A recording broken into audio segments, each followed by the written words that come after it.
हाँ जी क्लास, तो आज हमें पढ़ना था विटकर क्लासिफिकेशन। ठीक है, तो इनको विटाकर भी बोलते हैं, विटकर भी बोल देते हैं। तो जो तीसरी क्लासिफिकेशन थी वो इनके द्वारा दी गई थी और इन्होंने 5 किंगडम क्लासिफिकेशन दी थी, यानी कि इन्होंने जितने भी ऑर्गेनिज्म थे उनको 5 ग्रुप्स में बांट दिया था। ठीक है, और ये आपके जो 5 ग्रुप्स थे ये थे आपके मोनरा, प्रोटिस्टा, फंगी, प्लांटी और एनिमेलिया। ठीक है, तो इनमें जो ये आपके प्रोटिस्टा पहले 3 हैं, मोनरा, प्रोटिस्टा और फंगी, वो तो आप इसी चैप्टर में पढ़ोगे। और जो प्लांटी और एनिमेलिया हैं ये काफ़ी बड़े टॉपिक हैं, तो इनके लिए अलग से चैप्टर है। नेक्स्ट जो आपका चैप्टर है वो इन्हीं पे होगा, प्लांटी पे, और उससे नेक्स्ट फिर एनिमेलिया पे।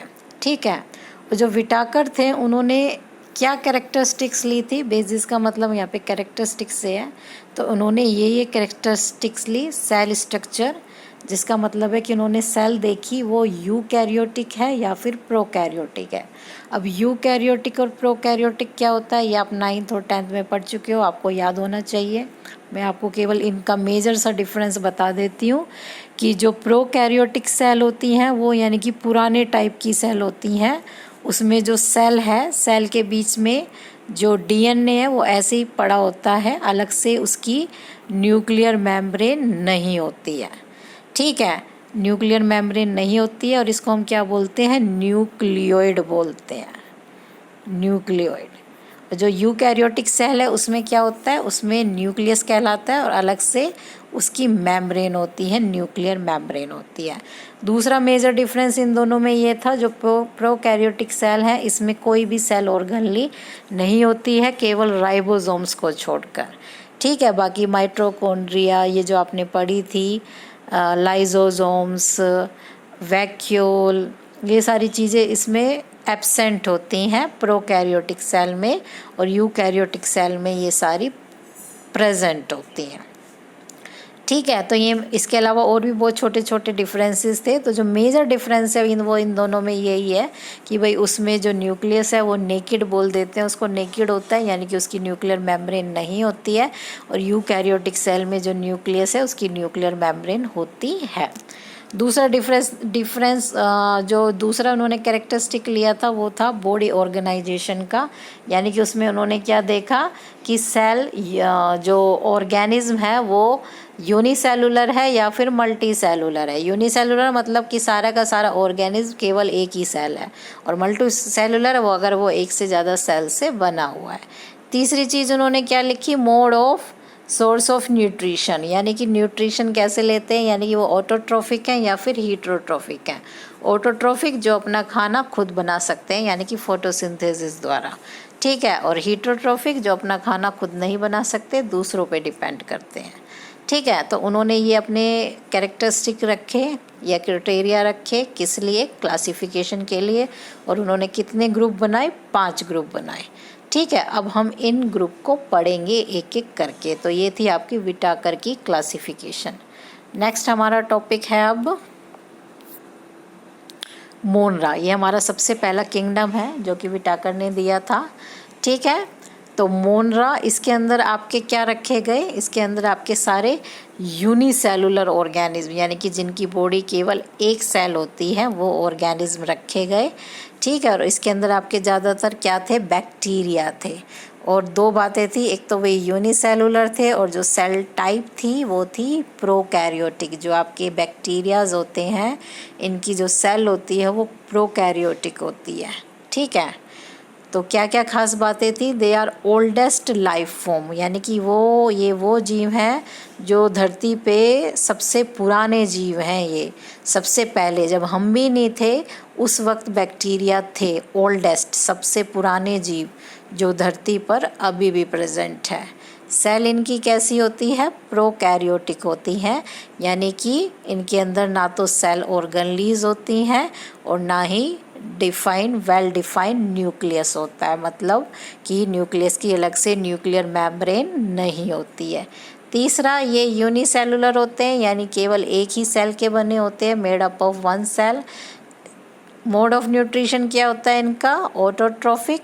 कुछ ऑटोट्रोफिक यानी कि अपना खाना खुद बना लेते हैं, प्रिपेयर देयर ओन फूड।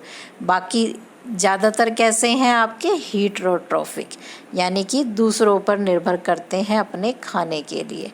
और जो ऑटोट्रोफिक है यानी कि जो फोटोसिंथेसिस करते हैं वो दो टाइप के थे। एक तो फोटोसिंथेटिक थे यानी कि अपना खाना लाइट की प्रेजेंस में बनाते थे, और या फिर वो कीमोसिंथेटिक थे यानी कि केमिकल की प्रेजेंस में वो अपना खाना बना लेते थे, उनको हम कीमोसिंथेटिक बोलते थे। फोटो यानी कि लाइट की प्रेजेंस में अपना खाना बना लेते थे। ठीक है। Appear in variety of shapes and size, बहुत सारी अलग अलग शेप होती थी और साइज़ होते थे। हैबिटेट यानी कि कहाँ पाए जाते थे, तो ये लगभग हर जगह पाए जाते थे। कॉस्मोपॉलिटन बोलते हैं ऐसी चीज़ों को हम, यानी कि जो हर जगह पाए जाते हैं, सॉइल में भी, वाटर में भी, रेडियो एक्टिव वेस्ट में भी, डीप ओशन समुद्र में, गहरे समुद्र में, डीप अर्थ क्रस्ट जो अर्थ की निचली लेयर्स हैं उनमें भी पाए जाते थे। हॉट स्प्रिंग जो गर्म पानी के झरने होते हैं, स्नो यानी कि बर्फ़, डेजर्ट यानी कि रेगिस्तान, तो लगभग हर टेम्परेचर पर ये प्रेजेंट होते हैं। इसके अलावा live in plants and animal bodies यानी कि प्लांट और एनिमल के शरीर के अंदर या फिर शरीर के ऊपर भी पाए जाते हैं। ठीक है। और अगर ये फ़ायदेमंद होते हैं तो हम ऐसी रिलेशनशिप को क्या बोलते हैं, सिम्बायोटिक, यानी कि दोनों को जहाँ पे फ़ायदा होता है तो सिम्बायोसिस। ठीक है, रिलेशनशिप ऑफ म्यूचुअल बेनिफिट यानी कि दोनों को फ़ायदा होता है। ठीक है। तो यहाँ पे बैक्टीरिया की टाइप बताई हुई है according to their shape. Coccus यानी कि जो स्फेरिकल होते हैं गोल, बैसिलस यानी कि रोड शेप या फिर सिलेंड्रिकल, विब्रियम यानी कि कोमा शेप जैसे आप कोमा लगाते हो, स्पाइरोलम यानी कि स्पाइरल शेप्ड। ठीक है। तो ये according to the shape types हैं। तो ये इम्पोर्टेंट ग्रुप्स हैं बैक्टीरिया के जो हमने यहाँ पे स्टडी करने हैं।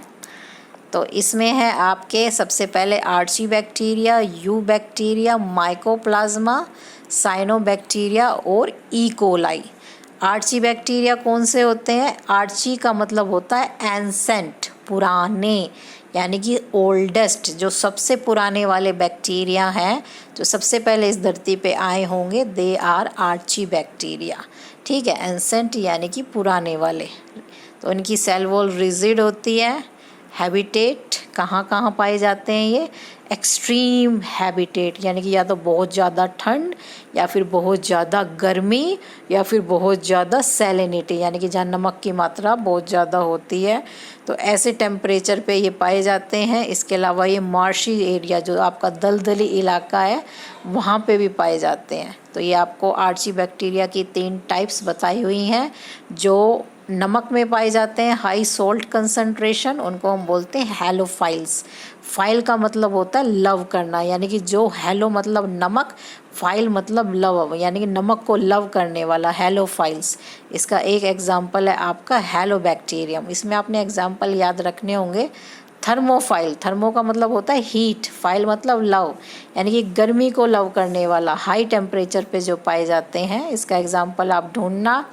मीथेनोजन्स यानी कि जो दलदली इलाकों में पाए जाते हैं, जो बैक्टीरिया ऐसे इलाकों में पाए जाते हैं। ऑक्सीजन फ्री, मार्शी का मतलब होता है दलदल। ठीक है, तो वो क्या बनाते हैं? वो मीथेन गैस बनाते हैं वहाँ पे। ठीक, जहाँ दलदल होता है हमेशा वहाँ पे मीथेन गैस भी पाई जाती है उसी के ऊपर, और वहाँ पे ऑक्सीजन नहीं होती है। तो एक एग्जाम्पल दिया है उन्होंने बैक्टीरिया का, मीथेनोकोकस। इसके अलावा मीथेनोथर्म्स, ये दोनों आपके मीथेनोजन्स बैक्टीरिया हैं, यानी कि they can produce methane and they are found in marshes areas. इसके अलावा ये और कहाँ पाए जाते हैं? They are also present in the guts of animal like cow and buffalo, क्योंकि आपने पढ़ा होगा जो गाय का गोबर होता है उससे हम कौन सी गैस बनाते हैं? बायोगैस। और बायोगैस में मेनली क्या प्रेजेंट होती है? मीथेन प्रेजेंट होती है। तो जो ये बैक्टीरिया होता है मीथेनोजन ये इनके गट्स में होता है, और जब ये गोबर करती हैं तो उसके साथ ये भी गोबर में बाहर आता है, और इसी जब गोबर को हम डिकम्पोज करते हैं तो ये बैक्टीरिया हेल्प करते हैं मीथेन गैस बनाने में। तो आज का हमारा टॉपिक यहीं पे ख़त्म होता है, बाकी हम अपनी नेक्स्ट क्लास में पढ़ेंगे।